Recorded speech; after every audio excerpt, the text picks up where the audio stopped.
বলিউডের রাজকীয় পরিবার বচ্চনদের নাম শুনলেই চোখে ভেসে ওঠে গ্ল্যামার, ঐতিহ্য আর প্রতিভার এক অনন্য সংমিশ্রণ।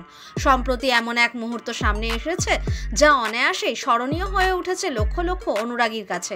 কথাটি হচ্ছে অভিষেক বচ্চন ও ঐশ্বরিয়া রাই বচ্চন তাদের কন্যা আরাধ্যার সঙ্গে একটি পারিবারিক অনুষ্ঠানে নেচেছেন এবং সেই দুর্লভ মুহূর্তটি এখন সোশ্যাল মিডিয়ায় তুমুল আলোড়ন সৃষ্টি করেছে।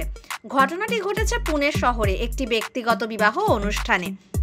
অনিন্দ সুন্দর ঐশ্বরিয়া ও স্টাইলিশ অভিষেক যখন তাদের কন্যা আরাধ্যার সঙ্গে মঞ্চে পা মেলালেন, তখন যেন মুহূর্তের জন্য সময় থেমে গিয়েছিল। তারা একসঙ্গে পারফর্ম করেছেন এক সময়ের কালজয়ী হিট গান কজরা রেতে, যা 2005 সালে মুক্তিপ্রাপ্ত বান্টি और বাবলি সিনেমার অংশ ছিল। এই গানে মূলত অভিষেক ও ঐশ্বরিয়ার সঙ্গে ছিলেন অমিতাভ বচ্চন নিজেও। সে সময় এই গান হয়ে উঠেছিল এক দৃষ্টিনন্দন আইকনিক পারফরমেন্স।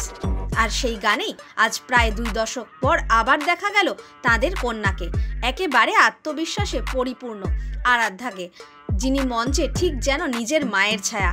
তার প্রতিটি পদক্ষেপে ফুটে উঠেছিল অনুশীলন, স্টাইল এবং উত্তরাধিকার সূত্রে প্রাপ্ত আত্মস্থ নৃত্য প্রতিভা। আরাধ্যার নাচ এতটাই মনোগ্রাহী ছিল যে মঞ্চে উপস্থিত তার তারকা বাবা মাও যেন কিছু সময়ের জন্য আড়ালে চলে গিয়েছিলেন। অনেকে বলছেন স্টারডমের পরবর্তী উত্তরাধিকারিণী সম্ভবত আরাধ্যা বচ্চন। ভিডিওটি ইনস্টাগ্রামে ছড়িয়ে পড়তেই নেটিজেনরা মুগ্ধ প্রশংসায় ভরিয়ে দিচ্ছেন কমেন্ট বক্স।